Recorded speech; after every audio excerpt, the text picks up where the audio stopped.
This is How-Tos with Aaron, and today I'm going to show you how to transform your fiberglass shower into a tile shower.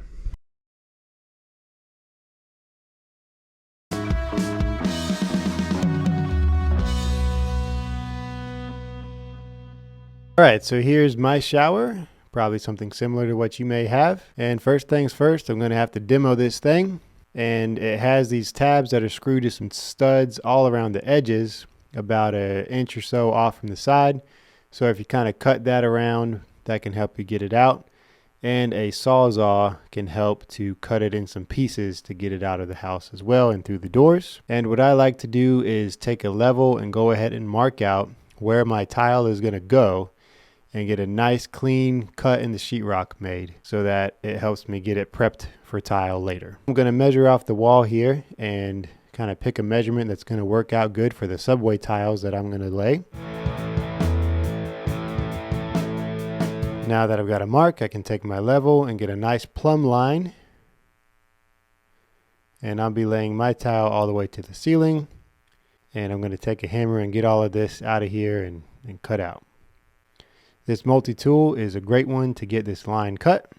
And since I'm going all the way to the ceiling, I'm going to cut right under this crown molding as well.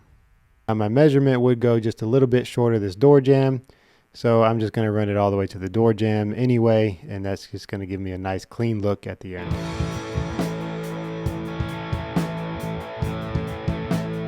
Got my toilet out of here to make it a little easier to work with. And getting some of this trim out of the way. And cut to allow me to finish it all off as well. You can check out my channel for how to install and remove a toilet, along with other cool, fun how-tos and projects that you may be doing in your house at some point. Now I'm going to get this shower valve out of here. Some of them have a little bit of different ways that they install. Pretty common that an Allen wrench is used to get this handle off. And for the tub downspout, some of these turn off. Some of these have a Allen wrench on the bottom as well. And you'll just have to figure out which one you've got. I am going to be doing new shower valves and piping for all this. So you can also just cut the water off and just hack through all of this. All right, now with my hammer, I can get this sheetrock out of here. And with my sawzall, I can get this in some sections and pieces, make it a whole lot easier to get it out of the door. The bottom can be a little tougher to cut through because it'll often have some plywood under there and even maybe some concrete, but just do your best to work through it and get it out of there.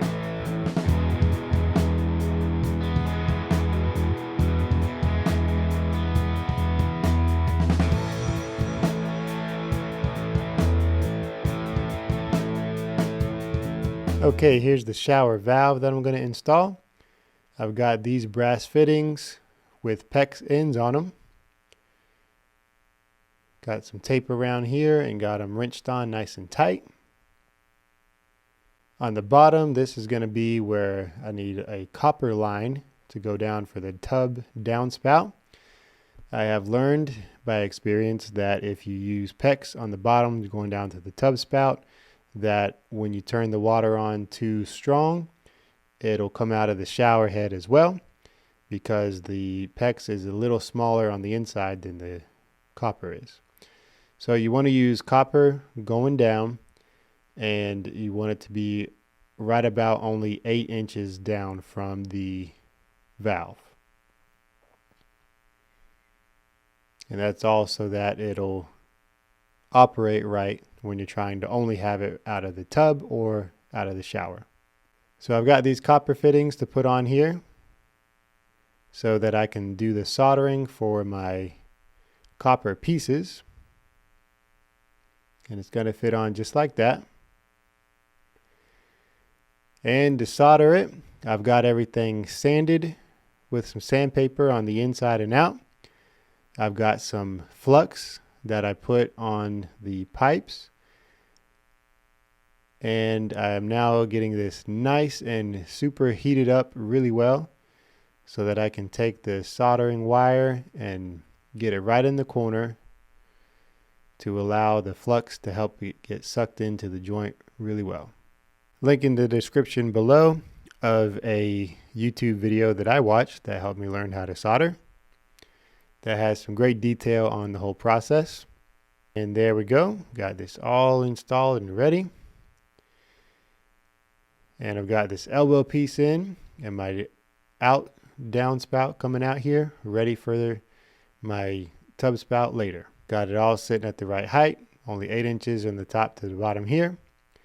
And I did have to make sure that I soldered it in the right place so that when I put the copper fitting on all the way tight, my spout was sticking out the right direction and nice and square. I've also got this black piece on my valve that helps me know exactly where it needs to sit, so that when I get my tile installed, everything is sitting at the proper depth.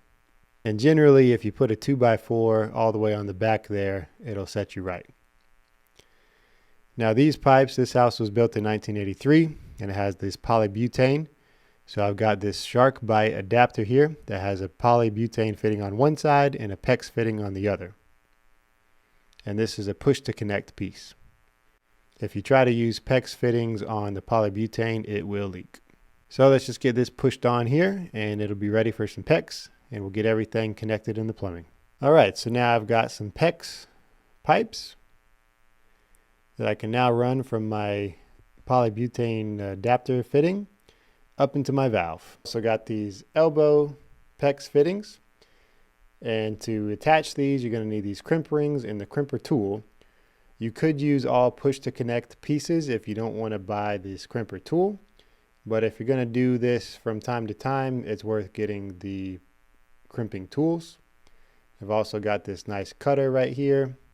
You could use your multi-tool as well. These crimp rings, you want to have just about 1/8 of an inch of pipe beyond the crimp ring.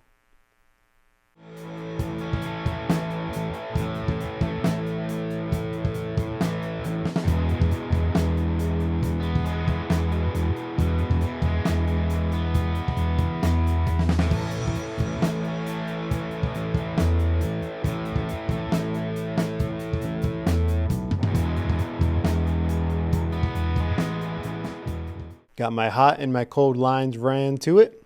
I've also got my up to the shower head mounted with this shower arm right here as well. And you also just want to kind of make sure that it's sitting plumb and straight across as well, so that your shower head arm sticks out nicely. All right, let's turn some water on. I've also got this piece for the shower head, and that's going to keep water from spraying out of there when I turn this water on. Here's my handle. I can release the water flow, and just to see that water is in fact coming through, I'm going to slowly release this just a little bit. There we go. Yep, we got water. But what we don't have is any leaks.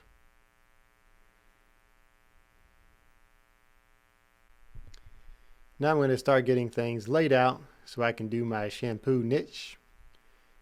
And I've got this nice big 12x18 piece that I used on the floor that I'm going to use on the inside of it, and then also my subway tile and my bullnose pieces that you'll see later.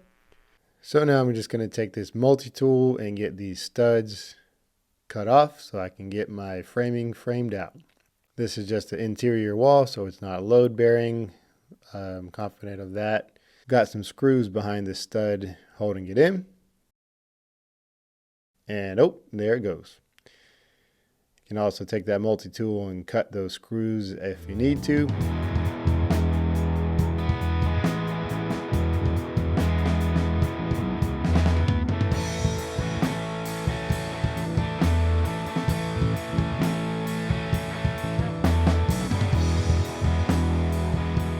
Now just getting some screws into this and making sure that it's sitting level, and it'll be the same thing on the bottom.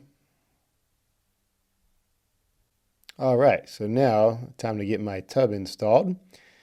Got this tub drain, the rubber gasket. I'm going to do some silicone caulk on the top part, rubber gasket on the bottom. And here's my overflow drain. Now to get my overflow drain connected to my main drain.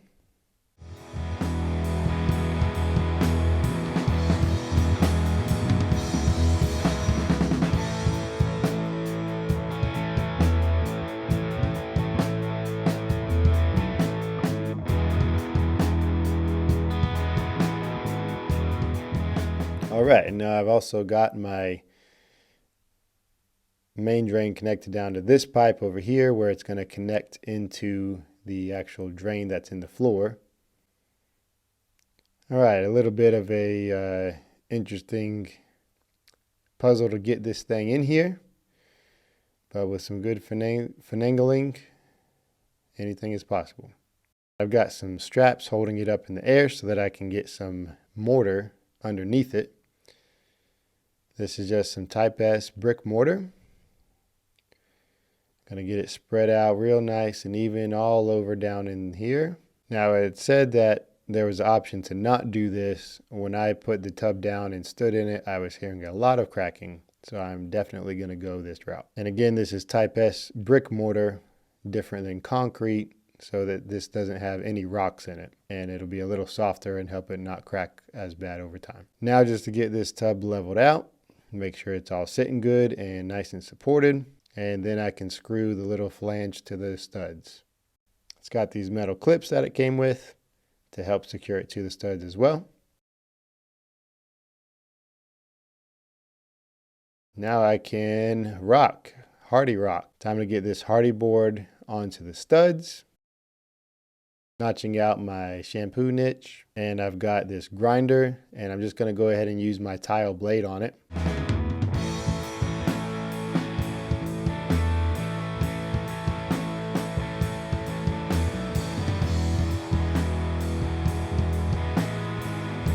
And then there's also some screws that are made for this.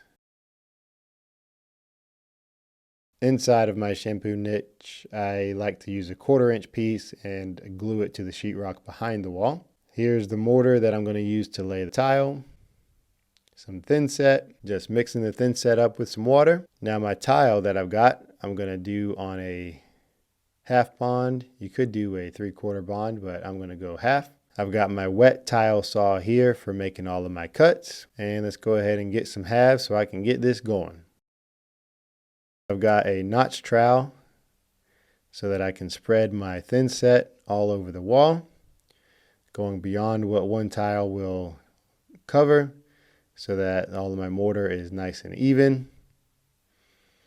And these are going to lay right on the edge of the tub here. It's got a little edge made for receiving the tile. And then of course your spacers. I'm going with a 1/8 inch spacer for this job.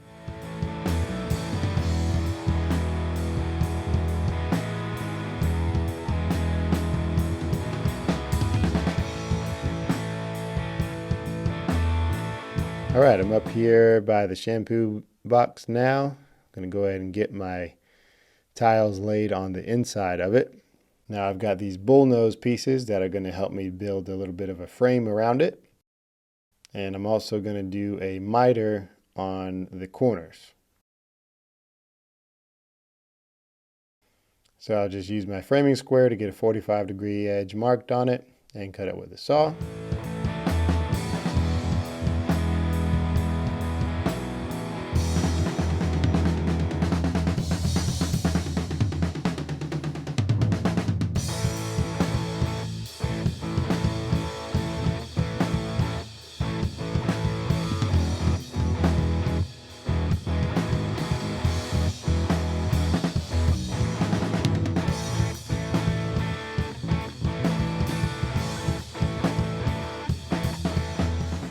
It's always good to sponge off your work as you go. Got this ceramic tile mortar here as well. There's some white. Sometimes white can be better depending on what color grout you're going to do in the end. Ceramic tile and porcelain tile is quite similar. Porcelain is just harder, and they do make a grout for each one. This is my diamond bit hole saw that I'm going to use for getting my holes drilled for this tub spout and for the shower head arm later.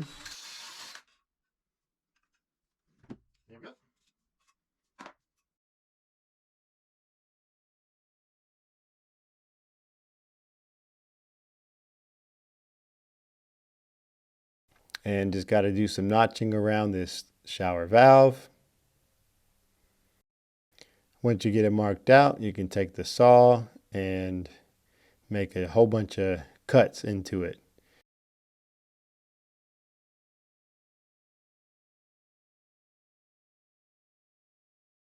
And once you get it in a bunch of small pieces, it'll break off real easy. There we go, nice and tight.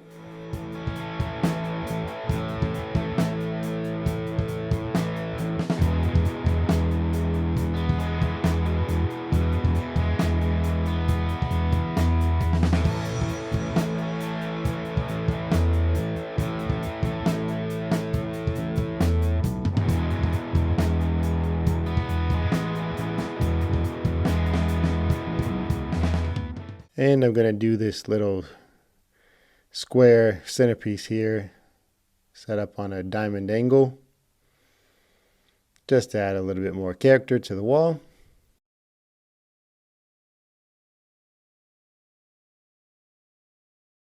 Oh yeah, and we're looking nice. Got it all the way up to the crown molding here, and we are ready for some grout. So this is the grout that I like to use the best.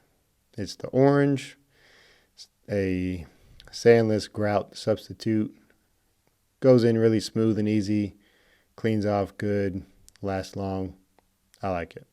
So I'm going to start at the top so that as I'm sponging it off later, I'm not getting my grout I've already done wet again. And you just take this paddle and just smush it in there.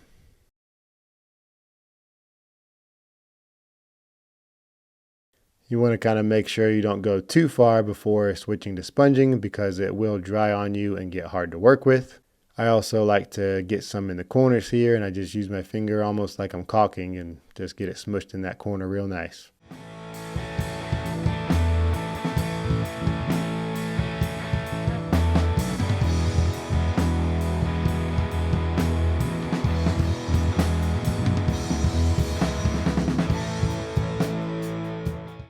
After you get it in there, yeah, just take a wet sponge and sponge it off clean. Once it dries, you can go back over it again and get it cleaner. And sometimes even a third time. A lot of times a third time can be with the dry rag.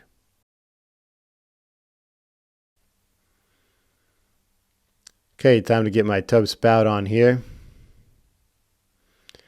I've got this piece that is made for attaching it to the tub filler. Alright, so I've got it figured out where I need to cut this copper pipe so that it's all going to sit exactly where it needs to be. Little sandpaper to clean up the copper, and then this tightens on with the Allen wrench.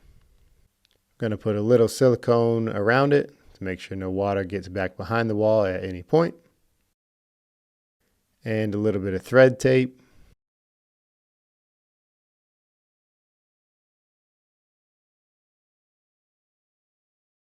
Now my tub filler just screws right on. And to finish out the shower valve, this one was a pretty easy one.